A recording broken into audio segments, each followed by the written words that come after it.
전하는 건 언제나 특권이고 감사한 일입니다. 근데 1년 동안 몸담고 있던 이 주님의 은혜 교회에서 정말 말씀을 전한다는 게 더할 나위 없이 기쁘고요.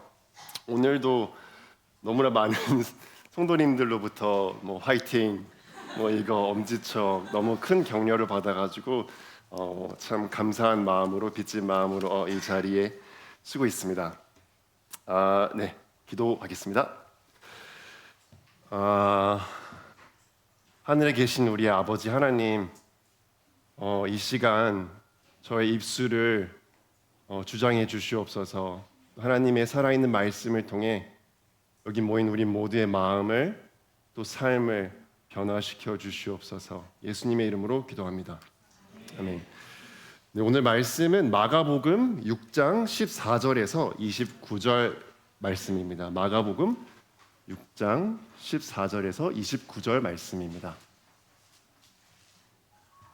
네.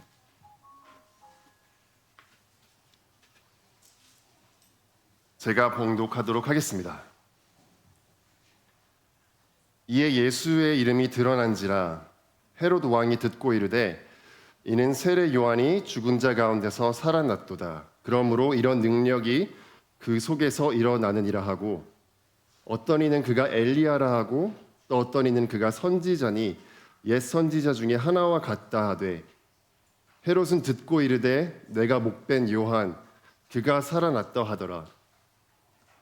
전에 헤롯이 자기가 동생 빌립의 아내 헤로디아에게 장가든 고로 이 여자를 위하여 사람을 보내어 요한을 잡아 옥에 가두었으니 이는 요한이 헤롯에게 말하되 동생의 아내를 취한 것이 옳지 않다 하였습니다. 헤로디아가 요한을 원수로 여겨 죽이고자 하였으되 하지 못한 것은 헤롯이 요한을 의롭고 거룩한 사람으로 알고 두려워하여 보호하며 또 그의 말을 들을 때에 크게 번민을 하면서도 달갑게 들음이로라. 마침 기회가 좋은 날이 왔으니 곧 헤롯이 자기 생일에 대신들과 천부장들과 갈릴리의 귀인들로 더불어 잔치할세 헤로디아의 딸이 친히 들어와 춤을 추어 헤롯과 그와 함께 앉은 자들을 기쁘게 한지라. 왕이 그 소녀에게 이르되 무엇이든지 네가 원하는 것을 내게 구하라 내가 주리라 하고 또 맹세하기를 무엇이든지 네가 내게 구하면 내 나라의 절반까지라도 주리라 하거늘 그가 나가서 그 어머니에게 말하되 내가 무엇을 구하리이까? 그 어머니가 이르되 세례 요한의 머리를 구하라 하니 그가 곧 왕에게 급히 들어가 구하여 이르되 세례 요한의 머리를 소반에 얹어 곧 내게 주기를 원하옵나이다 하니 왕이 심히 근심하나 자기가 맹세한 것과 그 앉은 자들로 인하여 그를 거절할 수 없는지라. 왕이 곧 시병 하나를 보내어 요한의 머리를 가져오라 명하니 그 사람이 나가 옥에서 요한을 목베어 그 머리를 소반에 얹어다가 소녀에게 주니 소녀가 이것을 그 어머니에게 주니라. 요한의 제자들이 듣고 와서 시체를 가져다가 장사하시니라. 아멘. 세상이 열광하는 삶의 모습은 어떤 모습일까요? 어떤 사람을 가리켜 위너, 승리자라고 말하고 또 반대로 어떤 사람을 향해 너는 루저야, 너는 실패자야 라고 말을 할까요? TV에서 다음과 같은 말을 들은 적이 있습니다. 많은 분들 들어보셨을 거예요. 인생은 장항준처럼. 지금은 천만 감독으로 아내분인 김은희 작가님보다 더 큰 명성을 얻으셨지만 그 전까지만 해도 그렇지 않았기 때문입니다. 장항준 감독님은 성공한 아내 덕분에 큰 노력과 희생 없이 안락함과 하고 싶은 것을 마음껏 할 수 있는 자유 또 물질 등을 누리며 사는 승리의 상징이 되었습니다. 물론 농담이 섞였고 과장되었죠. 또 그분들 되게 좋아하는데 되게 겸손하시고 노력도 많이 하시고 열심히 사시는 분들입니다. 하지만 세상은 큰 희생과 고난 없이 원하는 것을 다 소유한 삶을 갈망하고 추구합니다. 반대로 고난과 자기 희생, 남을 위해 사는 인생, 내가 손해보는 삶은 실패자라고 말하며 기피합니다. 이러한 소리는 사방에서 외치고 우리 마음을 파고듭니다. 이런 세상의 외침 속에서 우리 그리스도인들은 어떻게 살아갑니까? 머리로는 참 쉽습니다. 이 모든 복들은 안락함, 쉼, 물질, 그거는 다 하나님이 우리에게 주신 선물임은 분명하지만, 그리고 그것을 받았을 때 당연히 기쁘게 누려야 하지만, 그러한 것들이 예수 그리스도의 영광, 예수님을 위한 삶, 희생보다는 우선시 되어서는 안 된다는 걸 우리는 머리로는 너무나 잘 압니다. 심지어 필요에 따라 이런 것들을 포기해야 하고 주께 맡겨야 한다는 것도 너무나 잘 압니다. 그렇지만 이 세상은 녹록지 않습니다. 예수님을 따르는 삶은 진정 세상에서 가장 행복한 길이 분명하지만 동시에 많은 어려움도 따라옵니다. 세상은 점점 우리를 압박하고 우리의 가치관을 흔들어 놓습니다. 오늘 본문에서도 말하는 그리스도인으로 진정한 승리의 삶이 무엇인지 혼돈할 수 있는 성도들을 위해서 세례 요한의 이야기를 꺼냅니다. 오늘 본문 바로 직전 6장 7절에서 13절에서는 하나님의 아들이시며 왕 중의 왕으로 오신 예수님께서 제자들에게 권능을 주시고 파송하시는 장면이 나오는데, 제자들은 마을로 파송되어 회개의 메시지를 전하며 기적을 베풉니다. 그리고 오늘 본문 바로 뒤 30절 이 한 절에서는 사도들이 그 사역을 마치고 돌아와서 기적을 베풀고 능력을 베풀었던 그 행했던 일들을 예수님에게 보고합니다. 사실 이 이야기는 하나의 이야기입니다. 근데 마가는 이 이야기만을 들려줬을 때 제자로서의 사는 삶은 눈에 보이는 승리가 있고 기적을 베풀고 예수님의 능력을 나타내고 그러한 삶이구나 혹시 착각할까 봐 이걸 반으로 쪼갭니다. 그리고 그 사이에 샌드위치처럼 고기를 하나 집어넣는데 그게 바로 오늘 요한의 이야기입니다. 이렇게 요한의 이야기를 그렇게 끼워 넣음으로 말미암아 우리가 이 음식을 먹었을 때 정말 조화롭고 균형 잡힌 제자도의 삶이 무엇인지 바로 알기를 마가는 원했습니다. 그리고 본질적으로 제자의 삶은 이러한 능력을 펼치는 그런 화려한 삶이 아니라 본질적으로는 오히려 요한의 삶이 제자도의 본질적인 삶을 나타낸다고 말을 합니다. 그러면서 마가는 말합니다. 인생은 장항준처럼이 아니라 인생은 세례 요한처럼. 오늘 저의 목적은 우리가 다 아는 이 제자로서의 삶의 길, 그 길을 여러분들께서 걸어가시는데 우리는 방황합니다. 흔들립니다. 하지만 오늘 저의 목표는 그 길이 맞습니다. 여러분이 추구하는 그 방향이 너무나 맞습니다. 그것이 진정한 승리의 삶의 길입니다. 그 확신을 드리기를 소망합니다. 요한의 삶은 세 가지를 보여줍니다. 첫 번째, 맡겨진 역할에 신실한 삶. 맡겨진 역할에 신실한 삶은 이렇게 시작됩니다. 18절에는 처음에 요한이 왜 감옥에 갇히게 되었는지 그 원인을 말해주고 있습니다. 이는 요한이 헤롯에게 말하되 동생의 아내를 취한 것이 옳지 않다 하였습니다.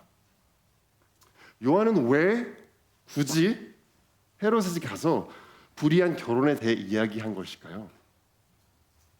얼핏 보면 무모하고 지혜롭지 않은 행동처럼 보일 수 있습니다.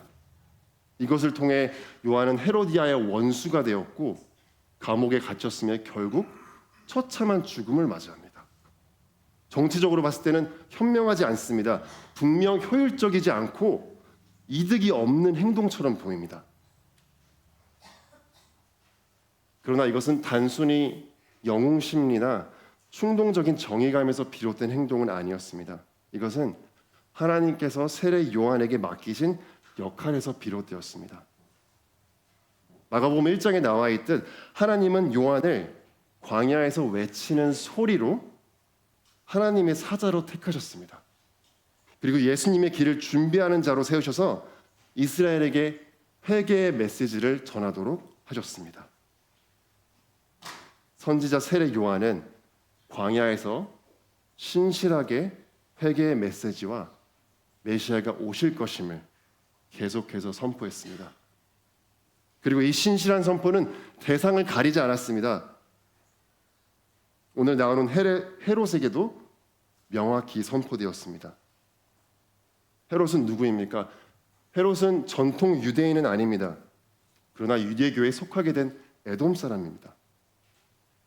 뿐만 아니라 왕이라 불리며 갈릴리를 다스리던 그런 공적인 리더와 같은 사람이었습니다. 공적인 리더로서 누구보다 율법을 잘 지키고 하나님을 이끈다고, 하나님의 백성들을 이끈다고 막 말하던 사람이 율법을 지켰어야 했는데 그는 그러지 않았습니다. 헤롯은 배다른 형제의 아내 헤로디아와 관계를 가졌고 헤로디아를 계속 취하기 위해서 자신의 원래 아내를 버렸습니다. 그리고 둘은 결혼했습니다. 레위기 18장과 20절에 나오는 형제의 아내를 범하지 말라는 율법을 대놓고 공적으로 어긴 것입니다. 오늘 말씀만 봐서는 세례 요한이 헤롯 왕 앞에서 직접 회개하라고 말씀을 했는지 아니면 다른 곳에서 설교한 내용이 헤롯의 귀에 들어간 것인지 잘 모릅니다. 하지만 한 가지 분명한 것은 요한은 신실하게 회개의 메시지를 선포했다는 것입니다. 또 요한은 말뿐인 신자가 아니었습니다. 20절에 헤롯은 요한을 의롭고 거룩한 사람이라고 말하고 있습니다. 그리고 그를 두려워하고 보호했다고 말합니다. 신실한 말씀 선포와 삶으로 이스라엘에서 선지자로서 인정을 받은 그의 삶입니다. 자, 이 부분이 우리에게 어떻게 적용이 됩니까? 우리가 모두 공적으로 요한처럼 자신이 기독교라고 자칭하는 그런 리더가 있는데 나가서 회개해라 이런 선포를 하라고 우리가 부름받지는 않았을 것입니다. 그것은 요한에게 특별히 주어진, 하나님께서 요한에게 맡겨주신 특별한 사역이었습니다. 그러나 우리와 동일시되는 원리가 있습니다. 그것은 각자 맡겨진 자리에서 복음을 입술과 삶으로 신실하게 전하는 것입니다. 거창한 이야기를 하는 것은 아닙니다. 때로는 요한처럼 누군가에게 회개의 이야기를 해야 될 수도 있습니다. 쓴소리를 하는 것이 그 상황에서 맞는 역할일 수 있습니다. 심지어 사랑하는 아내나 자녀나 어떤 교회 안에 있는 성도님에게 그 사람이 계속 죄의 길을 걷고 있다면 우리는 용기를 내서 회개를 촉구해야 합니다. 물론 요한도 늘 그런 것들을 선포하는 것이 쉽지는 않았을 것입니다. 회개하라, 너는 죄인이다. 하지만 요한은 사랑으로 하나님을 위해 그 사람을 위해서 선포했습니다. 관계가 어떻게 될지 장담 못합니다. 하지만 우리는 지혜롭게 선포해야 할 때가 있습니다. 그리고 어떠한 반응이 올지 우리는 알 수 없습니다. 하지만 우리는 신실하게 선포해야 될 때가 있습니다. 반대로 그리고 일반적으로 우리는 더 자주 회개하라고 촉구하기보다 내가 화가 치밀어 오를 때도 있고 가서 회개해라고 말하고 싶을 때도 있겠지만 그 사람의 어려움을 품어주고 격려해주고 위로해주는 말을 건네야 될 때가 훨씬 더 많을 것입니다. 지금 이 상황에서 나는 어떤 역할을 해야 될지 그거는 참 많은 지혜가 필요합니다. 우리 각자의 성향을 알고 또 상대방이 어떤 사람인지 알고 그걸 위해 기도하며 하나님을 의지하며 신실하게 해 나가시기를 바랍니다. 여기서의 핵심은 내가 원하는 것을 하는 것이 아니라 하나님께서 그 상황에 주어주신 그 맡겨주신 역할에 신실해야 한다는 것입니다. 두 번째 예를 들겠습니다. 많은 분들이 아시겠지만 저와 아내는 미국에서 6년 정도 이렇게 유학 생활을 하다가 저 신학 공부를 마치고 작년 1월에 한국에 갑자기 들어오게 되었습니다. 갑자기 들어와서 뭐 물질적으로 또 커리어적으로도 준비가 사실 너무 부족했고, 그래서 알바도 하고 또 여러모로 저에게 맡겨진 역할, 그 남편으로서의 그 공급자로서의 역할에 충실하려고 애를 썼습니다. 그런데 이게 쉽지는 않더라고요. 20대 초반 친구와 알바를 하며 눈치를 볼 때, 커피집에서 이틀 만에 잘렸을 때 제가 손이 느리긴 한데 여기 커피집이 너무 빨리 돌아가는 거예요. 잘 할 수 있을 줄 알았는데 이틀 만에 잘리고 몇만 원을 받았습니다. 남편으로서 제대로 공급하지 못하는 현실과 또 그나마 하는 알바에서 동료들, 손님들 사이에서 괜히 혼자 느끼는 자괴감에 발버둥 쳤습니다. 그리고 저는 한국에 오기 전 그 6년이라는 세월 동안 왜 더 잘 준비하지 못했지? 남편으로 왜 더 아내를 보살피지 못했지? 뭐 아내가 건강도 좀 안 좋았었거든요. 그리고 왜 더 잘 이끌지 못했을까 자책을 조금씩 하고 있었습니다. 근데 어느 날 주일 전체 모임을 할 때였어요. 어떤 막 부부와 교제를 하는데 어떤 자매님이 그러는 거예요. 우리는 실수를 하지만 하나님은 실수가 없다고 격려를 해주시는 거예요. 그분의 격려를 통해서 로마서 8장 28절을 제 마음에 더 새길 수 있는 기회가 되었습니다. 우리가 알거니와 하나님을 사랑하는 자, 곧 그의 뜻대로 부르심을 입은 자들에게는 모든 것이 합력하여 선을 이루느니라. 아멘. 이 말씀과 격려를 제가 생각하게 되면서 하나님이 지금 나한테 원하시는 것은 내가 과거에 지었던 실수일 수도 있고 부족함일 수도 있고 그런 것들을 바로 잡고 다 고쳐내고 아니면 거기에 죄책감에 빠지고 그걸 원하시지 않구나. 물론 과거에 내가 지었던 어떤 행동들이 앞으로 제가 살아가면서 계속 짊어져야 할 짐일 수는 있지만 하나님은 거기에 얽매이는 걸 원하지 않으시는구나. 그리고 하나님이 지금 나한테 원하시는 것은 하나님이 지금 나한테 바라시는 것은 신실한 것이구나. 그것이 내가 어떤 역할을 하는 것이든 하나님 그 역할에 신실하게 임하는 것이구나 라는 걸 깨닫게 되었습니다.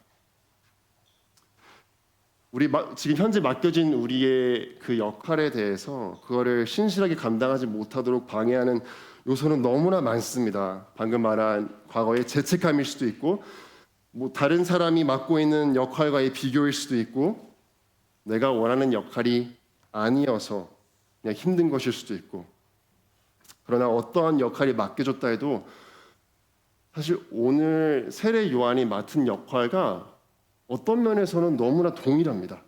물론 그는 선지자였고 너무나 위대한 일을 하신 분이죠. 하지만 동일한 게 있습니다. 뭐냐면 그것을 맡겨주신 분이 우리의 왕이신 하나님이라는 겁니다. 그래서 우리가 어떤 일을 하든 제가 어디서 알바를 하든 저에게 맡겨진 역할을 충실하기 위해서 설거지를 하든 뭘 하든 그것을 맡겨주신 분이 하나님이시기 때문에 우리가 하는 역할은 고귀한 역할입니다. 여러분 지금 어떤 역할을 맡고 있습니다? 여러분이 원치 않은 역할일 수 있습니다. 다른 사람들과 비교했을 때 질투심이 생길 수도 있습니다. 생각보다 이 역할을 너무 오래 하고 있는 거 아닌가? 라고 생각이 들 수도 있습니다. 하지만 기억하십시오. 그분을 맡겨주신 분은 왕이신 하나님이십니다. 그리고 또 동일한 것은 우리가 어떤 역할을 맡았든 그것을 통해 하나님께 영광을 돌릴 수 있습니다. 고린도 전서 10장 31절인가요? 그런즉 너희는 먹든지 마시든지 무엇을 하든지 다 하나님의 영광을 위해 하여라. 우리는 무엇을 하든지 하나님께 영광을 돌릴 수 있는 어마어마한 특권을 누리고 있습니다.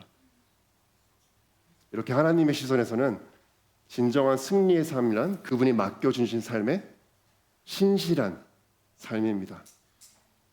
두 번째입니다. 맡겨진 고난의 신실한 삶. 사실 오늘 본문은 요한의 신실함보다는 요한이 겪은 잔혹하고 끔찍한 죽음에 초점이 맞춰져 있습니다. 우리는 맡겨진 역할에 신실할 때 모든 것이 일사천리로 이루어지고 생각한 대로 계획대로 흘러가기를 기대합니다. 그러나 우리는 맡겨진 역할에 반드시 동반되는 것이 있음을 기억해야 합니다. 크기의 차이는 있습니다. 하지만 그 역할과 함께 고난이라는 것이 늘 함께 맡겨집니다. 우리는 왜 고난을 맡게 되는 것일까요? 많은 이유가 있을 수 있습니다. 하지만 한 가지 분명한 것은, 왜냐하면 예수님을 신랑으로 맞이한다는 것은 그분의 편에 선다는 것이기 때문입니다. 곧 예수님의 적들이 나의 적이 되는 것입니다. 우리는 예수님과 결혼을 하면서 그분을 통해 누리는 유익만 다 쏙 빼먹고 그런 결혼 생활은 할 수가 없습니다. 우리 결혼하신 분들은 너무나 잘 알죠. 우리 상대방을 통해 많은 유익을 얻습니다. 하지만 거기에 동반되는 책임도 있고 서로의 죄를 짊어지는 것도 있습니다. 완벽한 비유는 아닙니다. 예수님은 죄인은 아니시니까요. 예수님을 미워하는 자들이 예수님과 결혼한 자들을 미워하게 됩니다. 예수님은 요한복음 15장 19절 20절에서 말씀하셨습니다. 내가 너희를 세상에서 택하였기 때문에 세상이 너희를 미워하느니라. 내가 너희에게 종이 주인보다 더 크지 못하다 한 말을 기억하라. 사람들이 나를 박해하였은즉 너희도 박해할 것이요. 이 미워함은 아주 교묘하고 다양한 모양으로 우리를 공격하는데, 오늘 본문에서는 헤로디아 그녀의 딸을 통해서 박해가 들어옵니다. 마가복음 6장 17절에 전에 헤롯이 요한을 잡아 감옥에 두었더니, 신실하게 회개를 선포했던 요한의 결과는 자유와 편안함을 박탈당하는 것이었습니다. 그리고 21절부터 28절까지 요한에게 맡겨진 고난이 나열됩니다. 좀 길지만 제가 다시 한번 읽겠습니다. 21절.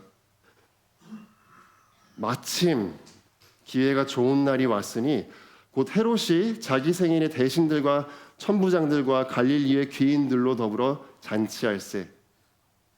헤로디아의 딸이 친히 들어와 춤을 추어 헤롯과 그와 함께 앉은 자들을 기쁘게 한지라. 왕이 그 소녀에게 이르되 무엇이든지 네가 원하는 것을 내게 구하라 내가 주리라 하고, 또 맹세하기를 무엇이든지 네가 내게 구하면 내 나라의 절반까지라도 주리라 하거늘 그가 나가서 그 어머니에게 말하되 내가 무엇을 구하리이까? 그 어머니가 이르되 세례 요한의 머리를 구하라 하니, 그가 곧 왕에게 급히 들어가 구하여 이르되 세례 요한의 머리를 소반에 얹어 곧 내게 주기를 원하옵나이다 하니, 왕이 심히 근심하나 자기가 맹세한 것과 그 앉은 자들로 인하여 그를 거절할 수 없는지라. 왕이 곧 시위병 하나를 보내어 요한의 머리를 가져오라 명하니, 그 사람이 나가 옥에서 요한을 목베어 그 머리를 소발에 얹어다가 소녀에게 주니 소녀가 이것을 그 어머니에게 주니라. 아멘. 저는 이 부분을 읽을 때마다 충격에 휩싸입니다. 감옥에서 적당한 고난으로 멈출 것 같던 비극이 어느 날 느닷없이 헤롯 생일 잔치에서 벌어진 딸의 춤으로 그 비극이 시작됩니다. 딸의 춤은 아마도 성적인 유혹이 동반되었던 춤이라고 많은 주석가들은 이야기를 합니다. 그 부적합했던 춤에 그것을 기뻐했던 그 딸아이의 그 춤을 기뻐했던 즐겼던 그 악한 자들이 가득했던 잔치였습니다. 그런데 그 상황에서 헤롯은 어리석게 또 말합니다. 또 맹세하기를 무엇이든지 네가 내게 구하면 내 나라의 절반까지도 주겠다. 그는 과장하며 자신의 힘을 과시합니다. 그 딸은 바로 나가 헤로디아에게 묻습니다. 그리고 헤로디아는 이 기회를 놓치지 않고 요한의 목을 요구합니다. 그리고 그것도 소반 혹은 쟁반에 목을 가져올 것을 요구합니다. 어리석고 악하고 우유부단한 왕은 자신이 벌려놓은 일을 수습할 수 없었습니다. 사실 정확히 말하면 헤롯은 자신의 자존심과 체면 때문에 취소하지 않기로 택합니다. 자신의 명성을 위해 요한의 목을 내어줍니다. 한 주석가가 얘기하듯이 요한의 비극은 헤로디아의 면밀하고 치밀한 계획이나 작전을 통해서 이루어진 것이 아닙니다. 불의하고 악한 어리석은 헤롯의 발언이 발단이 되어서 의롭고 거룩했던 요한이 너무나 비참한 끔찍한 죽음을 당하게 됩니다. 성경은 왜 이런 요한의 비참한 죽음을 진정한 승리의 삶의 모습이라고 우리에게 보여주는 것일까요? 정말 승리와는 너무나도 거리가 먼 것 같습니다. 마가는 죽음이나 고난 자체가 승리를 의미한다고 얘기하는 것이 아닙니다. 고난 자체를 목표로 삼고 누가 더 큰 고난을 감당하나 경쟁하라고 이 이야기를 전한 것도 아닙니다. 우린 고난 자체를 자신의 의로 세우려는 함정에 빠지지 않도록 조심해야 합니다. 하지만 여기서 요한이 겪었던 고난의 삶을 통해 진정한 승리에 대해서 알게 되는 것들이 있습니다. 첫째, 진정한 승리는 내가 삶을 완전히 통제하는 것이 아닙니다. 본문에서 요한은 통제할 수 있는 것이 아무것도 없었습니다. 감옥에 갇혔고 자신의 미래가 어떻게 될지, 어떤 결과가 생길지 통제할 수 있는 것이 아무것도 없었습니다. 어느 날 갑자기 어리석은 사람들에 의해서 고난을 당하게 됩니다. 그는 헤롯을 이길 수 있는 권력도 없었습니다. 둘째, 진정한 승리는 내가 드러나는 것이 아닙니다. 요한은 참혹한 죽음으로 생을 마감합니다. 그가 살아있을 때 말했던 고백처럼 그는 삶을 살아냈습니다. 요한복음 3장 30절입니다. 예수님은 흥하여야 하겠고 나는 쇠하여야 하리라. 요한은 죽음으로 물러나며 스포트라이트를 예수님께 돌리는 역할을 합니다. 셋째, 진정한 승리는 고난 속에 있는 모든 의미와 의문을 해결하는 것이 아닙니다. 수많은 질문들을 우리는 이 비극 앞에서 던질 수 있습니다. 이 죽음으로 끝난 이 고난의 목적은 뭐지? 요한의 삶이 도대체 어떻게 하나님께 영광이 된 거지? 더 좋은 방법은 없었을까? 생각해 보십시오. 오히려 요한이 살아났다면 더 오랫동안 살면서 예수님의 신실한 제자로 쓰임받지 않았을까요? 우리도 고난 가운데 종종 이해할 수 없는 일들이 펼쳐집니다. 왜 이러한 일들이 이러한 방식으로 갑자기 느닷없이 지금 나에게 요한이 무덤에 묻히듯 당장 보기에 아무런 소망이 없는 그런 무덤,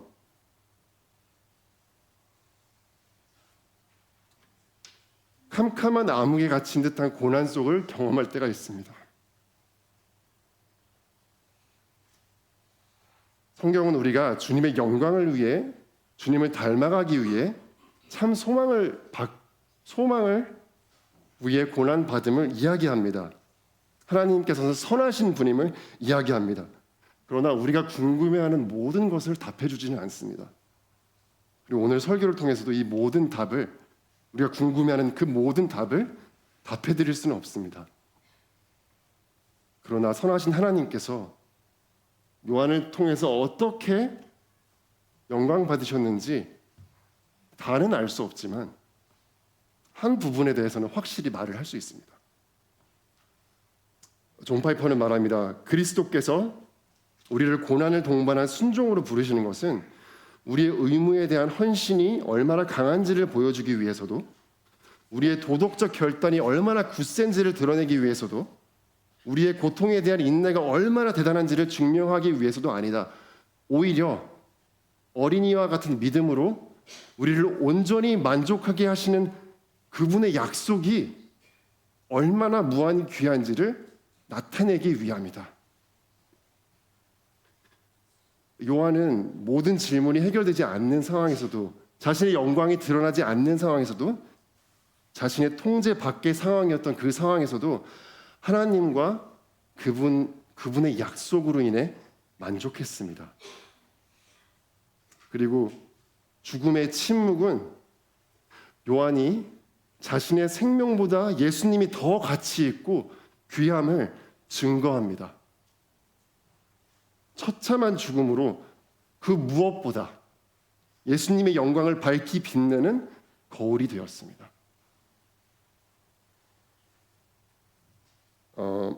저는 종종 이곳에서 예배를 드릴 때 성도님들을 보고 큰 격려를 받습니다.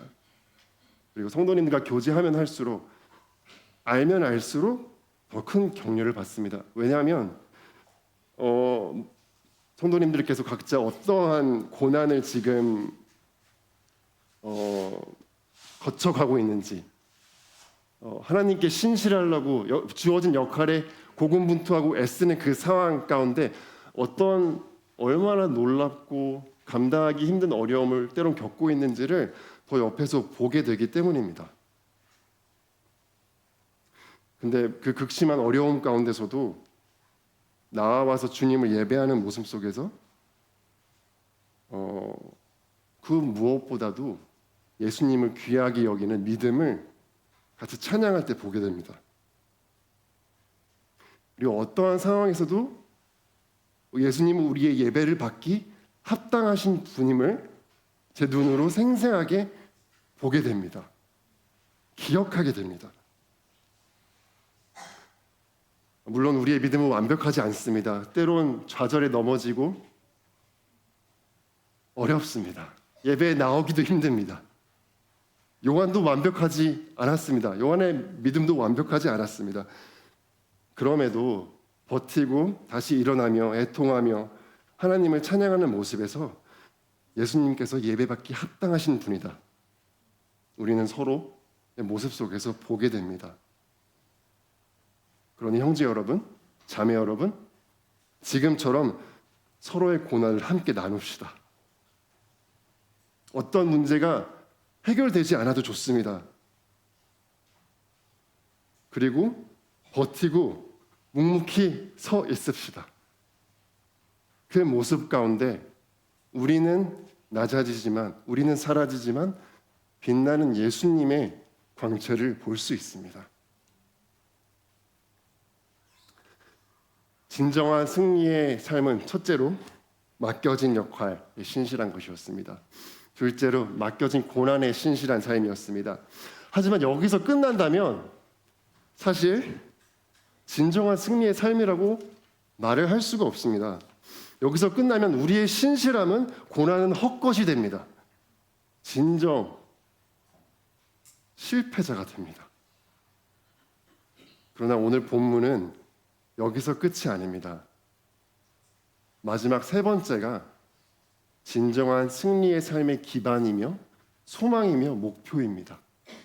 세 번째, 진정한 승리는 고난 속 빛나는 예수님을 아는 삶입니다.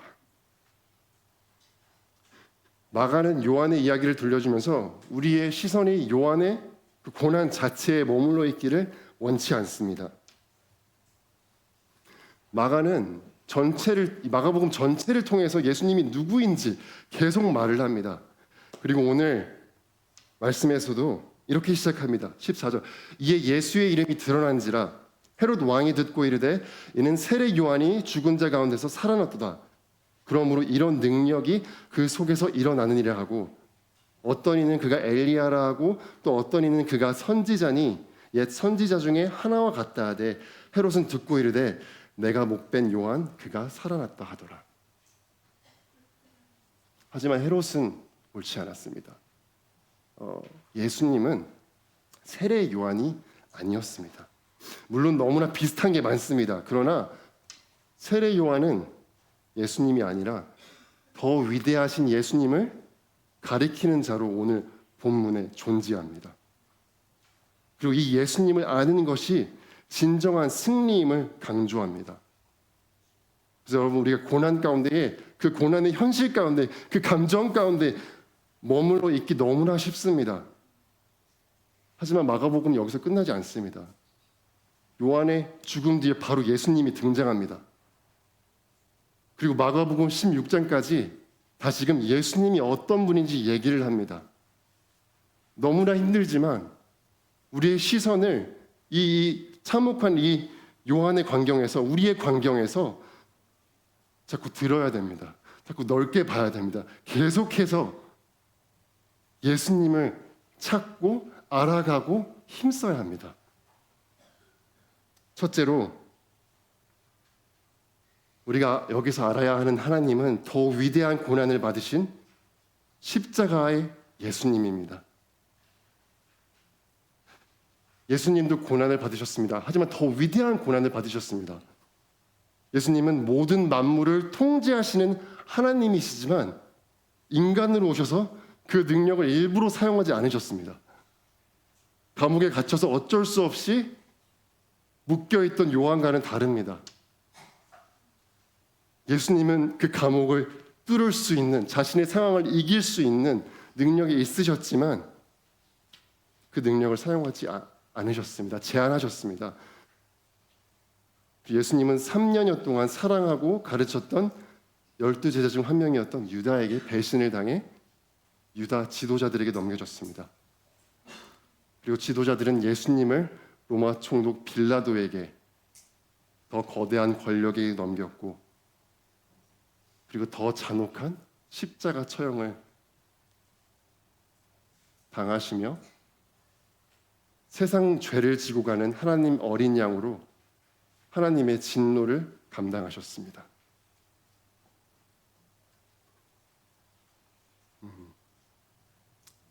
여기 예수님을 믿지 않는 분이 계시다면 이 예수님의 참혹한 죽음이 인간의 죄 때문임을 기억하시기를 바랍니다. 내 마음대로 나만의 가치관만으로 사는 삶을 그것은 예수님을 무시하는 삶입니다. 왕이신 예수님을 대적하는 삶이고 예수님의 희생과 섬김이 필요 없다고 선포하는 것입니다.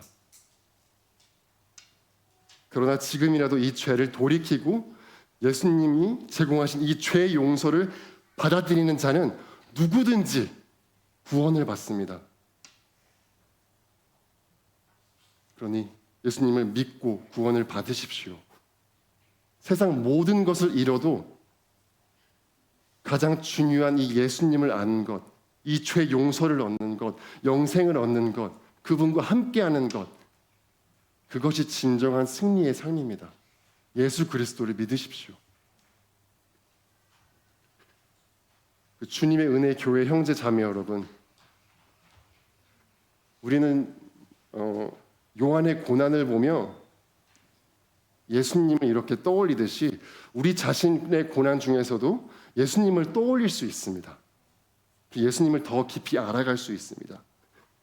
마치 고3 수험생이 고3이 되어야 선배들의 그 고3 때 어려웠던 시기를 아는 것처럼 또 군대를 가봐야 군대 갔던 형들이 정말 대단하구나 그런 거 아는 것처럼, 아니면 자식을 낳아봐야 전 자식이 없지만 아버지의 마음을, 어머님의 마음을 조금이라도 알게 되는 것처럼 우리가 고난을 겪을 때 우리는 예수님이 당하신 그 고난에 대해서 조금씩 더 알게 됩니다. 나에게 불의를 행한 사람을, 나를 조롱한 사람을 사랑하고 용서하려고 고군분투할 때 내가 대적했던, 하지만 나를 용서하시고 날 사랑하신 그 예수 그리스도의 용서가 얼마나 큰지 우리는 알게 됩니다. 누군가를 낮은 자리에서 섬기며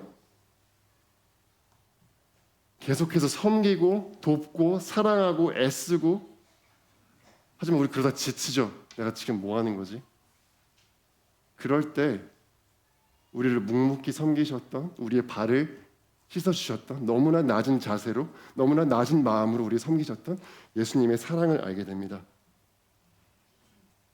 사랑하는 사람에게 전도를 하려고 하거나 가족들을 사랑하라고 할 때 반복되는 거절 가운데 우리 인내가 바닥이 납니다.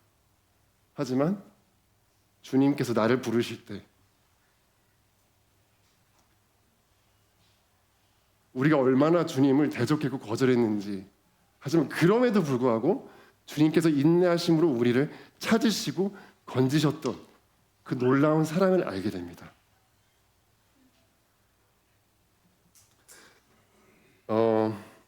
두 번째입니다.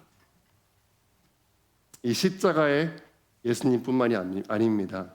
두 번째로 무덤에 머물러 있지 않고 나오신 부활의 예수님을 알아야 합니다.